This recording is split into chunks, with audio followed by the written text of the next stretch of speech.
A very good afternoon to all our viewers, and welcome to Wild Earth Live, where this afternoon we are starting off at Tembe with a beautiful, warm afternoon, and two elephant bulls enjoying the shade, and the other one coming for a drink.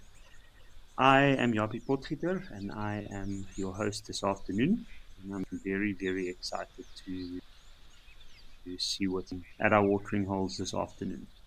Cannot wait.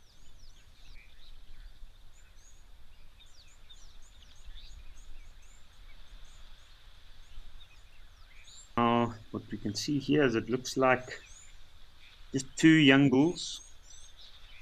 I'm saying young, judging from the size of the cub, knowing that this particular area is well known for the size of the elephant's tusks, and it's very large elephants. And one's just enjoying a bit of a dust bath, and the other one just having a casual drink.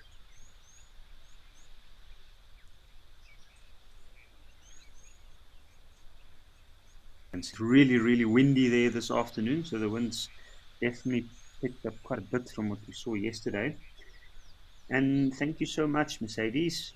Greetings too from all of us here at Wild Earth, and a happy Monday to you. Hello, Darcy. So good to hear from you as well. Veronica, indeed, that looks like fun. You can see the other two were quite casual and relaxed. We are definitely looking like they're having a little bit more fun. It's quite a deep end of the pool there. And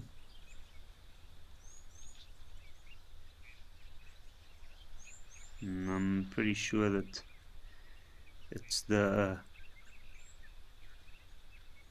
that we find up that side of South Africa that's prompting these two young elephants to play around in the water like this.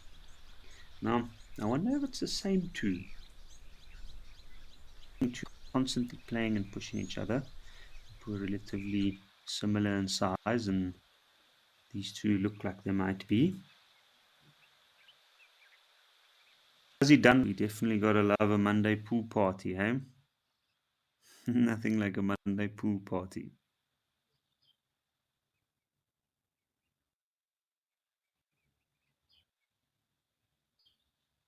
And I can see when the elephant turns around like that. From where I am, it looks like the back of the ears are almost red. But it's certainly a little bit paler than the rest of the skin. It's not that often that it's clearly out and exposed to the sun. So I've noticed with the elephants, even when one gets to have the rare opportunity to get quite close to them, you can notice that looks a little bit of lighter pigmentation at the back of the ears. When the little ones are born, often those ears are almost completely pink at the back. Definitely the skin quite thin. I'm sure it hasn't developed the same levels of melanin to protect and guard the rest of the skin.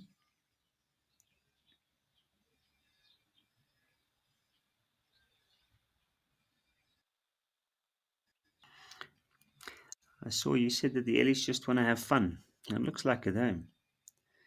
I think elephants definitely, well, they certainly one of them can see quite clearly when they're having fun. But the animals do just do certain things for fun, which sometimes tend to take animal behavior very seriously, and it's always a race for survival within the area that they're in. To an extent, that's true. Um, Animals also do like to have fun. They enjoy them to a certain extent.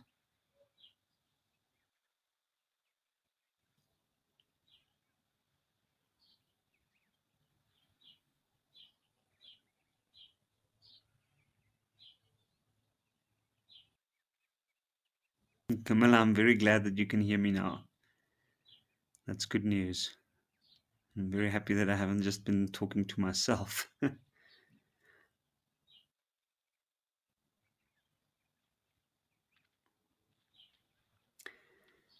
Cami, today is indeed World Wild Dog Day. I've seen quite a lot of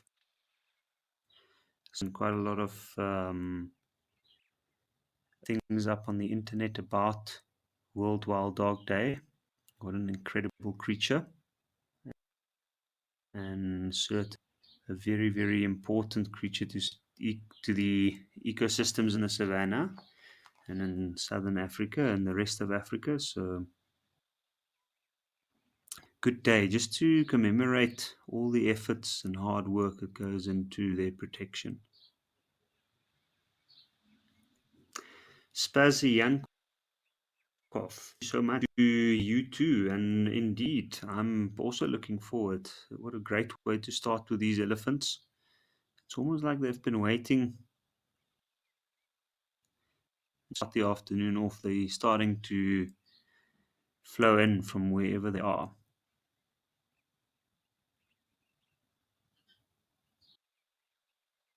See that? It might be the wind. It's affecting them a little bit. Sometimes the wind's got an effect on certain animals' behavior, especially elephants. You can imagine all that scent particles getting blown over from all over in the strong wind. The scent scattered all over the area, and then also masking or making it a little bit more difficult to hear. I can imagine, and other animals sometimes they're a little bit more nervous, um, and they tend to act a little bit more excited.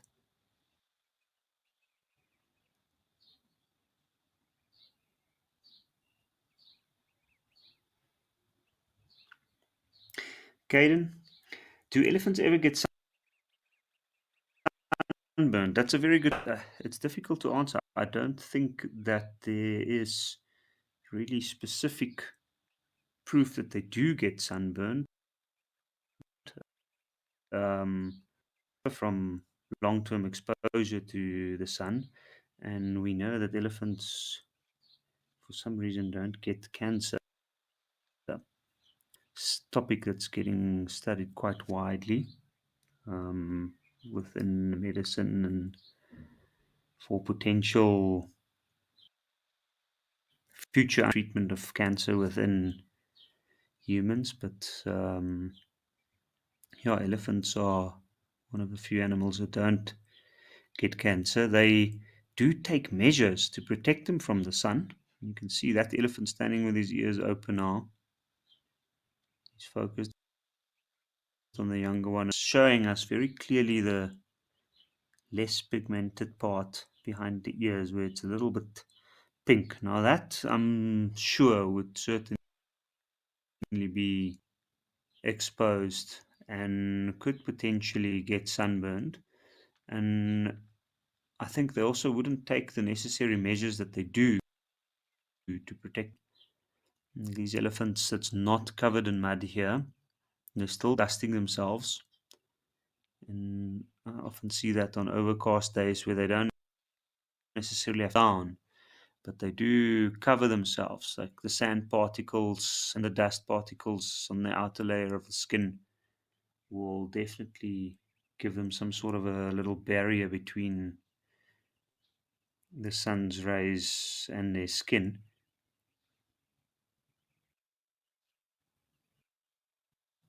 Pretty well. Spend time out in the open savanna under the sun. Handle well, but they do take measures to stay out of the sun in the very, very hot parts of the day. So I guess to an extent they can. They're still this sensitive, even though it's so thick.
Hello again to those of you that have joined us earlier, and for those of you that's joined us now, welcome to the Wild Earth watering hole. I had a little bit of a technical issue my side, but it seems to be sorted now. I am Jaapie Potgieter, and I'll be your host for the remainder of the show this afternoon. And what an amazing sight we have here at El Doño. 3 big elephant bulls. From the angle that we have, it looks almost like we've got a little bit of a standoff with the one in the water. It's almost like the other two are looking at it as if it's taking a little bit more than its share. But I can see it's just trying to cool down. While of course the rest of the animals are waiting their chance. As you can see with these zebras. It looked like that zebra might have been pregnant even. And here we have another elephant coming across. Amazing. This one looks like he's already had some water and a bit of dust. It looks like he might have even been rubbing himself somewhere. I can see on his back leg and on his side up to the shoulder. It looks like he's been rubbing himself up either against a tree with some dust or dried mud, or maybe up against the wall. Joan Mello, I'm so happy to be glad to be back myself. Thank you so much. Yeah. Well, at least you had quite a while of listening to the amazing ambient sounds, some of the birds calling, and the elephant splashing around.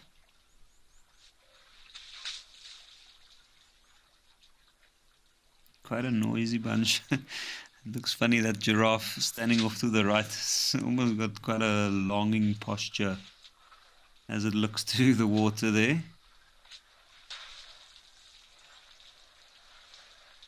This is quite an interesting situation that we're witnessing here. We can, well, these elephant bulls, it's safe to say they look like males, all of them.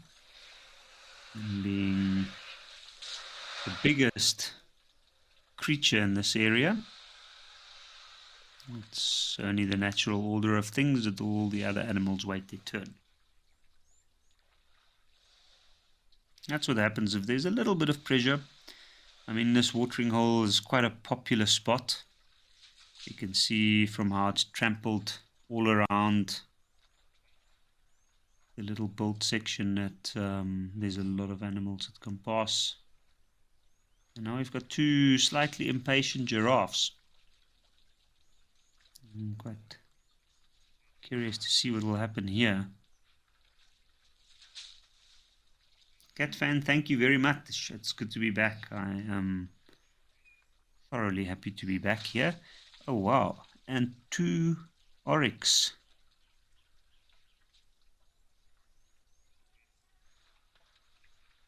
Even the oryx looks impatient.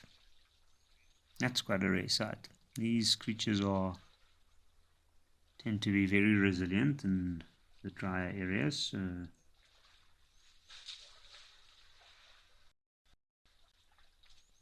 I don't see waiting being a problem for them.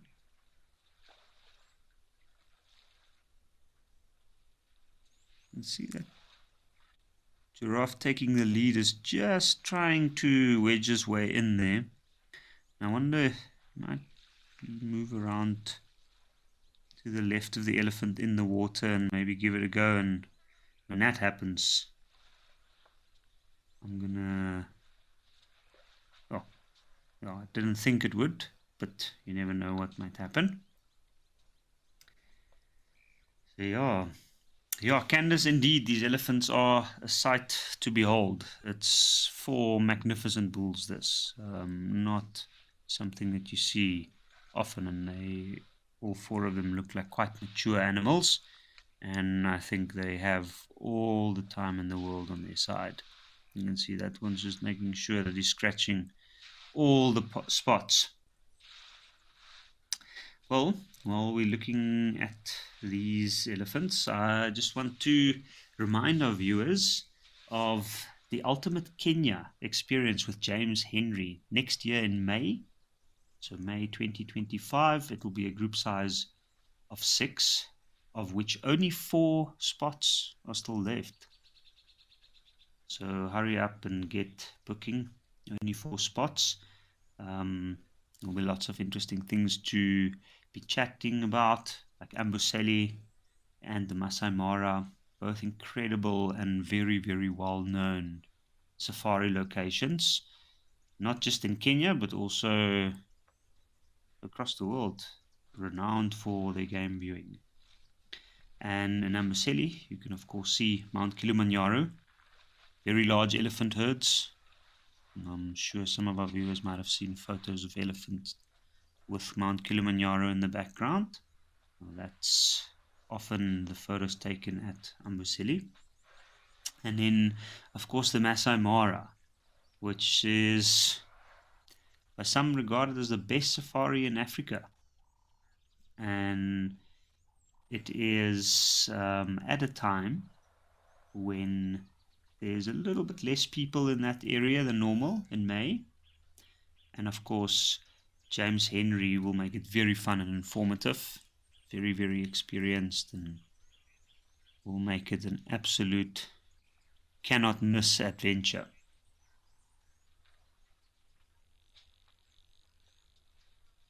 And we've got another elephant that's just moved in.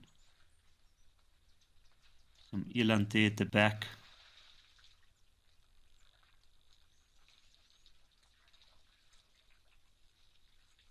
You can see quite a bit of volcanic rock in the foreground. It looks like there's still some good grass cover in the background. It looks drier than usual, but these volcanic soils have got an amazing ability to produce some of the best nutrition for the herbivore animals. And we know that Kenya and Tanzania, parts of Eastern Africa, is very, very nutritious and can support a massive amount of animals.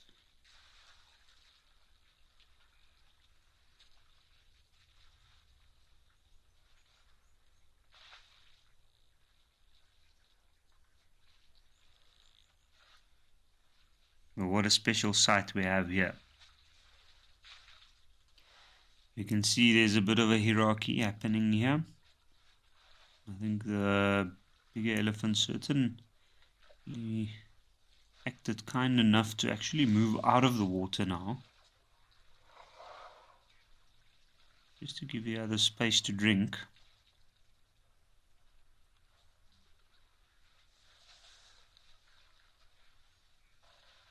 Another elephant. And completely hogging this watering hole for themselves this afternoon. Let's see. Looks like there's a bit of a display of status going on. Just push that one elephant off to the side.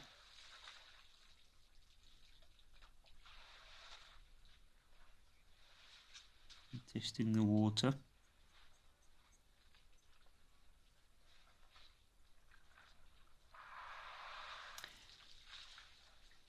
Hudson, this location is definitely a bucket list for myself as well. I wouldn't mind seeing this. With the kind of elephants we see here, this is quite a special area. Lots of variety. There's zebra, there is oryx and eland, which is amazing animals to see all together in one area. I mean, in South Africa there's only one spot, or only a few spots far in the northern reaches where we do get to see some of these animals alongside the eland and the oryx, especially the oryx, which is an antelope that prefers drier regions. So this is very, very special indeed. And once again we have the thirsty giraffe. Let's see if he can take advantage of this little gap that the big elephant bull provided.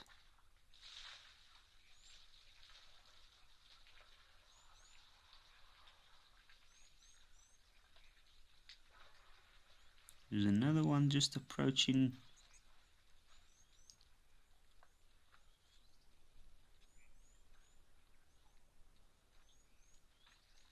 Quite the sight. This giraffe must be very much pressed to come and have a drink. He was trying to take a chance like this. Kim, you're asking if these elephants are related to one another. I would unfortunately not be able to tell you that. It could be, some of them could very well be related. In fact, we might even have maybe a father and a son. But it's very difficult to say with these elephant bulls. We can see there's some older bulls here and some younger bulls, and what often happens with elephant bulls is once they reach puberty, they might hang around the herd for a little while longer, but they become less obedient, they become more adventurous, and eventually when their hormones start playing in on their behavior, then we find that the herds kind of almost turn a cold shoulder to them. The females might become a little bit less tolerant of some of the young males, and then eventually what will happen is they'll become adventurous enough to move off.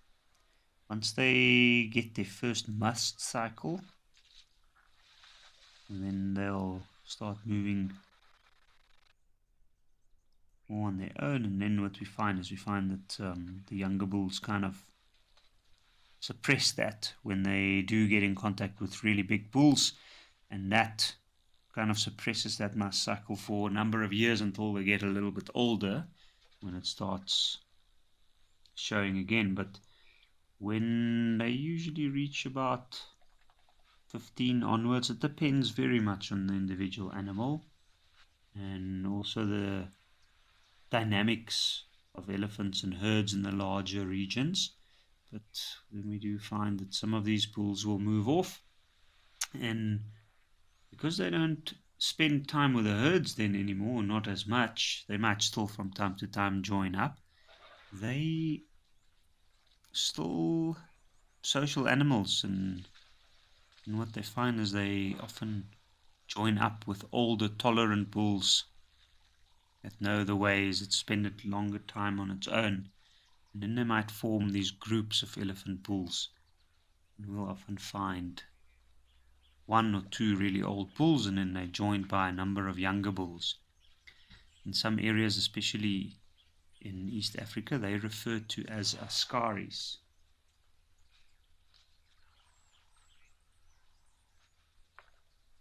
But they're more there for a learning school and anything else. They get to learn from the old bulls where to go at times of need.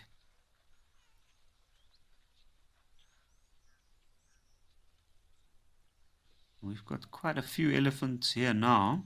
1, 2, 3, 4, 5, 6, 7, 8 of them. 8 bull elephants around a watering hole.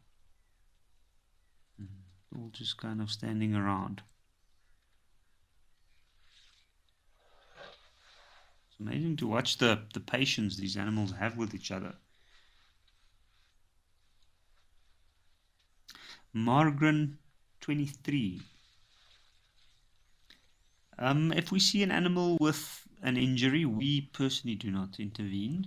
We usually do report it to the relevant people, the relevant managing authorities, and the game guards or the game guards, and they will investigate the situation further. Sometimes these injuries are quite capable of getting healed on their own, and obviously the aim is to try and intervene as little as possible. It does depend on the species, it depends on the area, and there's a whole lot of dependent factors that might affect or contribute to an intervention. But when we do see animals with injuries, we report it, certainly.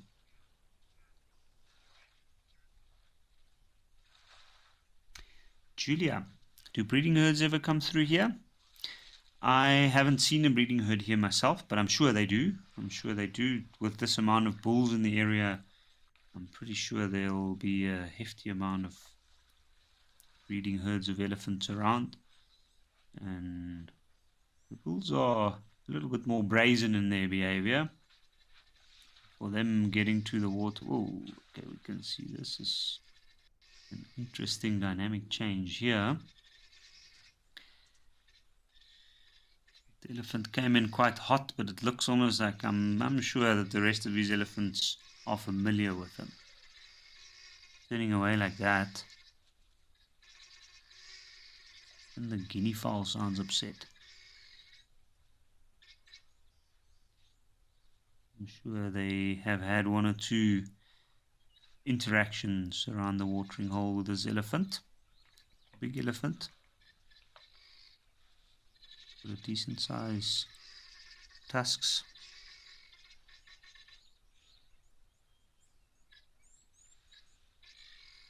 But yes, Julia, just to get back to your question, I'm sure that the herds do move through these areas on occasion. And we can see some helmeted guinea fowl moving in. So looking for some water. Quite upset at the elephants. Catherine, I can understand that Dordogne is very, very high on your bucket list. I mean, look at that spectacular scenery. You can see all those green thorn trees there in the background. The acacias. Amazing thing about the East African savanna is that it supports a massive, massive amount of thorn trees. Trees that's often quite sought after by herbivores.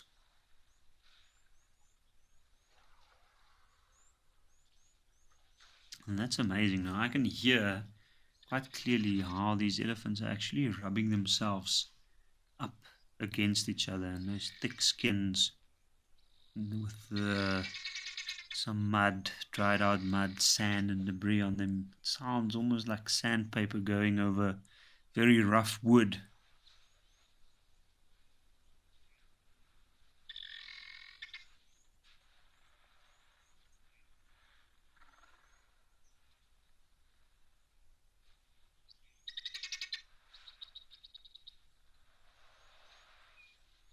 Cat fan.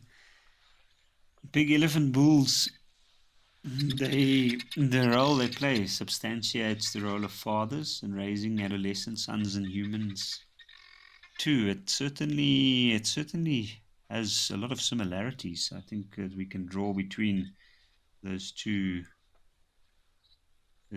different species, ourselves and the elephant. The respect that comes with it, the social hierarchy or natural order, so to speak.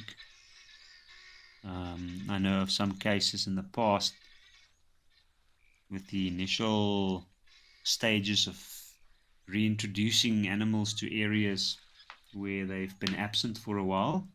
There were some cases in certain reserves where younger bulls were brought in because they were more or less out of necessity. They were getting quite numerous, so they were moved from one area to another, and then those bulls, once they reached that age where they get their first mass cycles, they had no older elephant bulls kind of put them in their place and show them the ropes. So they ran amok and caused a lot of controversy and trouble in the reserves that they were with other animals.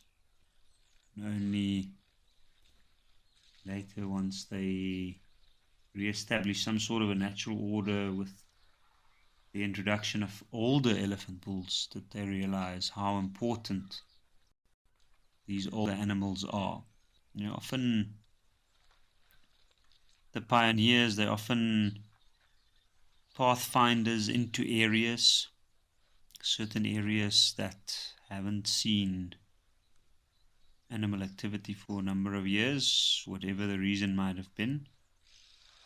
I've heard stories of areas where there were former war-torn areas, and that's now in the process of getting rewilded, where some of these elephant bulls actually moved into those areas after a number of years, and they kind of led the way, found the pathways in, found the feeding grounds, and then gradually other animals start to follow them.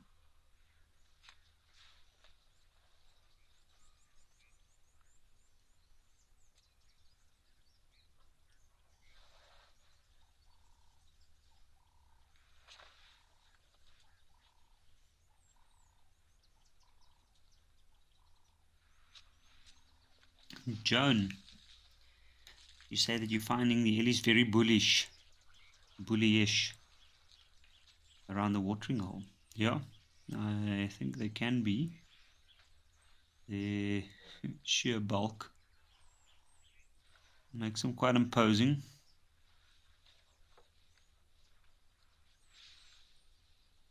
They've got very, very big or massive amounts of water that they require a day, so it's interesting to see how the only other animal brave enough to actually approach right up to them to try and see if there's a gap is the giraffe.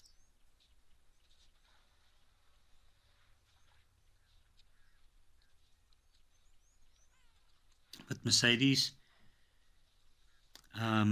this is certainly the most I've seen here. Let's count again. 1, 2, 3 in the back. 4, 5, 6, 7, 8, 9. 9 elephant bulls. 9 big elephant bulls. There's one that looks much younger, but out of these 9, at least these 5 or 6 standing around a watering hole now looks quite mature. So this is very, very interesting to see. Ooh, there's a whole bunch of birds that's just come down to the water. A little flock, you can see they're drinking from the water that's nest outside of the actual little pan. These large animals to spray some of the water outside. They tend to provide opportunities for the smaller creatures. And as we can see, the other larger creatures like this giraffe is not really benefiting as much from their presence.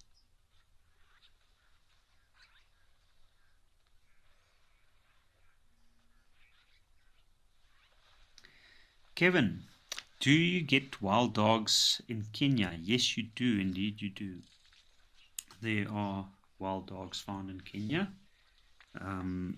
Kenya is also known for an area that's one of the strongholds for wild dogs.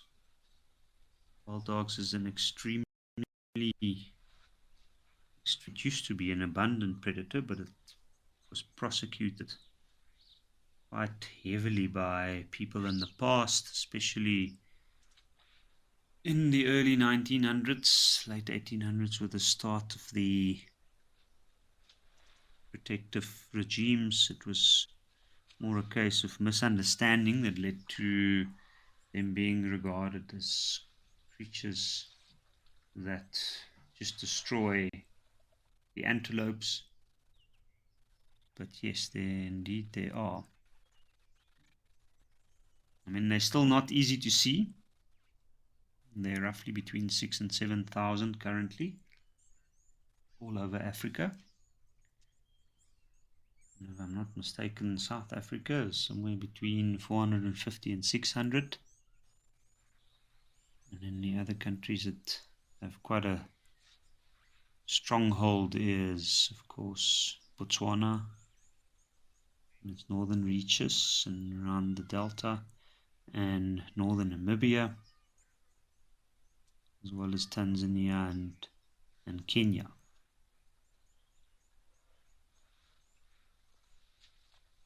So a small amount in Rwanda. And they are fascinating creatures indeed.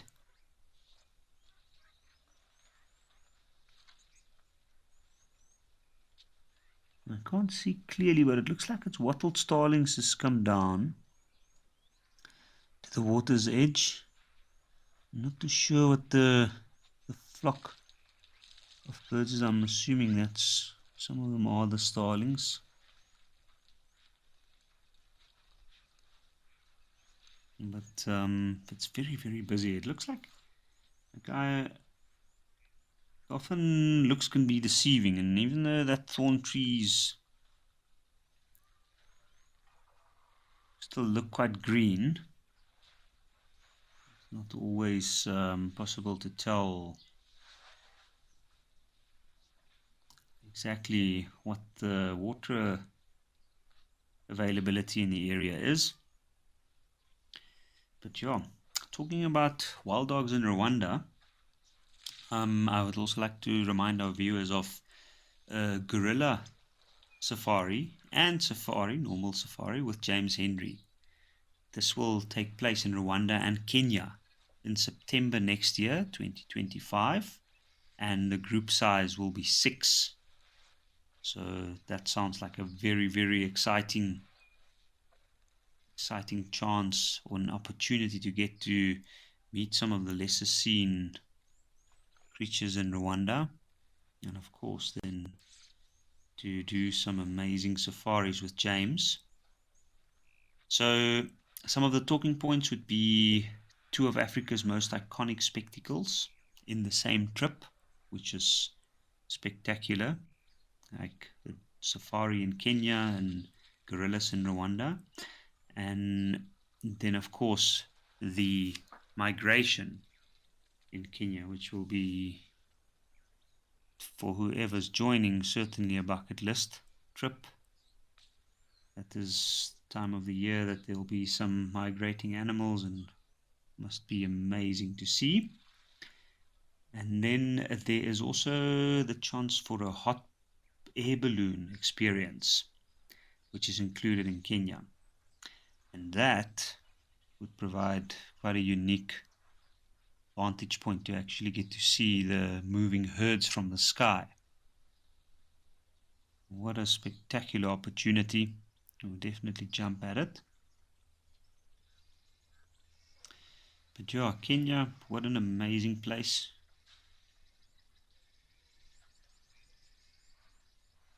Sitting up higher up in Africa near the equator. That's also where we have different seasonalities or different seasonal changes compared to here in South Africa, where we have a very, well, at least in our subtropical parts and the northern parts, we have a very clear distinction between our dry and our wet season, where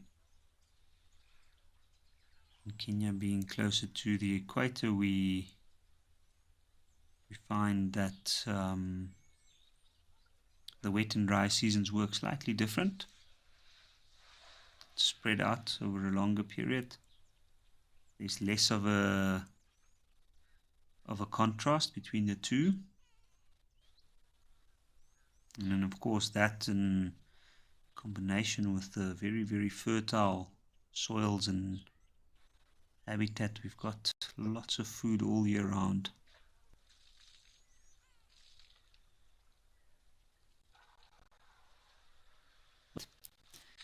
Having said that, there's still times where there is quite a bit of pressure for water, as we can see here. Now I'm wondering, there's quite a lot of elephant bulls around this water. It is possible that maybe they've been spending a little bit of time in this area,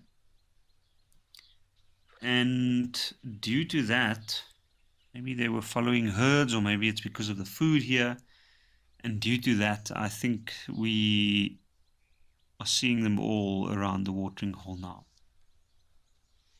They're the type of creature that makes their presence known when they move into an area near watering holes. So maybe that's the reason why we're seeing so many elephants around the watering hole today.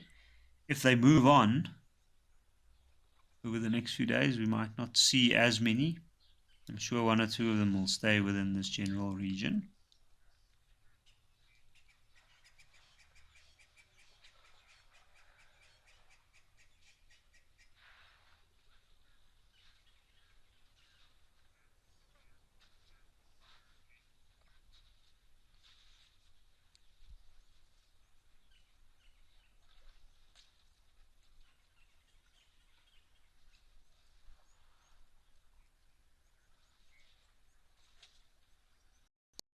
Joan Miller, I certainly hope wild dogs and cheetahs make a strong comeback. Yes, it would be a massive shame to lose them. They were two creatures that unfortunately suffered the brunt of our history and human development. Two interesting creatures, quite interesting relationships with them. The one being the wild dog was prosecuted more heavily up until more recently, but like I mentioned earlier, it was mostly because of a misunderstanding of these creatures. I don't think they ever posed a danger to humans at all. Although having said that, it would be difficult to say, knowing that today we don't always see such large packs. They might have been way larger back in the day, maybe 60 plus animals. And who knows, in that case, things might have been different. Somebody found themselves out in the field, but I highly doubt it. They're generally just curious about people when they do encounter them. And then, of course, the cheetah. The cheetah being a very, very highly specialized creature. And they actually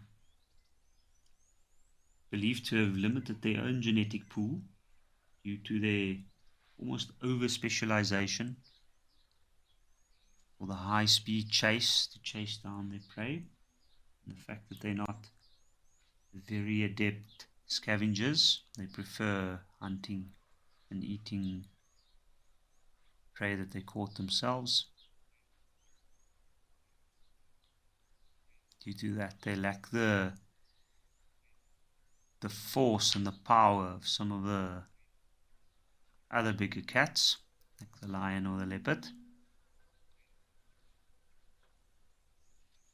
In the past, I've even seen a warthog chase a cheetah off a freshly killed steenbok. It's quite an interesting thing. But some people regard that the cheetah might even, our relationship with cheetahs date way far back, and some reckon that they might have been some of the first domesticated animals. They were used as hunting aids back in the day, especially in Egypt. Quite interesting if we think about the wild dog is notorious for not being domesticated.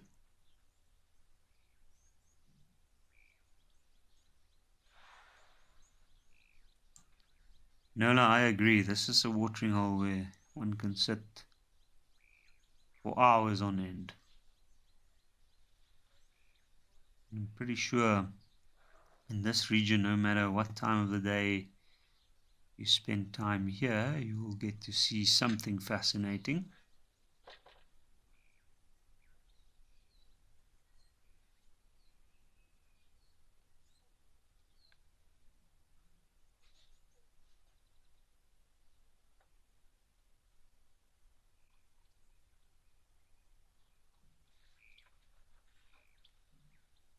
You can see these elephants just carefully examining the surroundings through their sense of smell,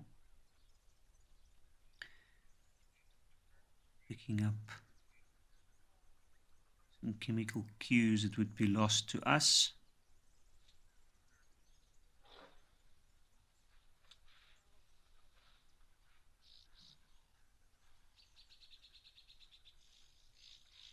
And the eland in the back carefully waiting their chance. They look like they've started ruminating. They might as well, while they're waiting their chance until these bulls move off.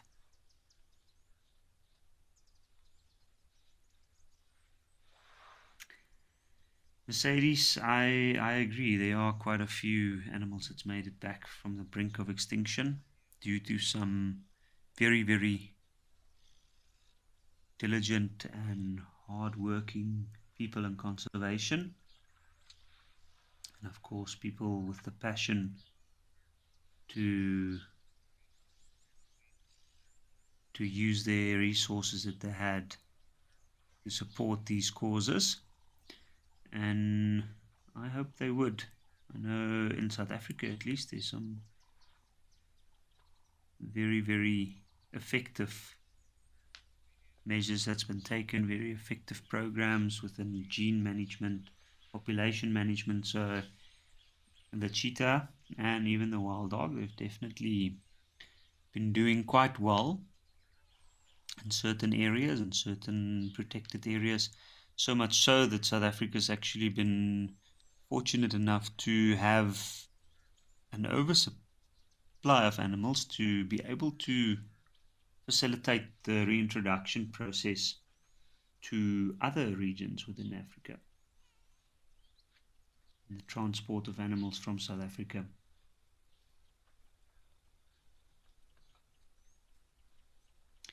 Joan, I've also heard that the cheetahs in India has been doing well. I heard that there were some births not too long ago, which is, well, it was the first time, I think, in about 70 years, if I'm not mistaken, that a cheetah has been born in the wild in India, which is amazing. So I know they faced quite a bit of challenges at the start, which is expected. I mean, moving from Africa or the drier South Africa to a much more humid India certainly provided quite a bit of challenges. I mean, there's no real way. There's lots of thought through methods and lots of long hours put into try and recreate certain conditions locally to prepare the animals for that, but one can never truly prepare an animal for a new type of wilderness. And that's why they've sent a couple over. And yes, indeed, it seems like it's paid off. So let's hope that their numbers pick up. These processes take time. They also not something that happens necessarily within a few weeks. It takes years for a population to actually re-establish and see what this is. Whoa! What a way to...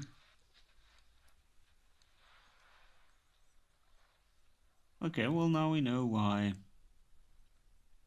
we've mainly seen the elephants. It's not like this elephant haven't had its chance, but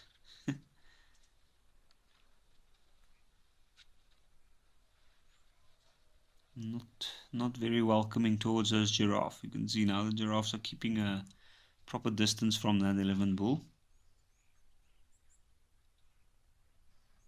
I wonder how long this will continue for still.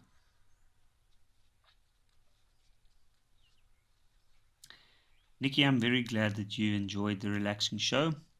It has been quite relaxing. I think it's been amazing.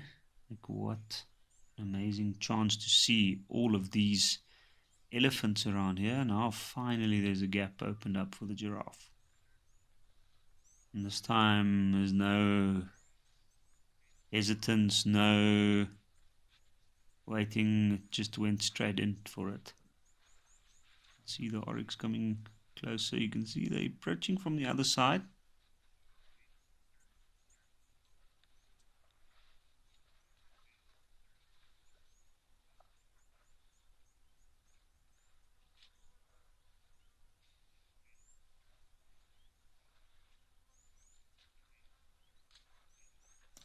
It's only my pleasure, Joan. I try to share whatever I know, which might not always be lots, but I think there is some very, very amazing things happening out there in the world of conservation and trying to get animals back from the brink of extinction. So I think these are incredible success stories, and it needs to be shared to raise hope and show people that the efforts are working. Now let's see if we'll get an oryx to drink before we leave this watering hole. Almost.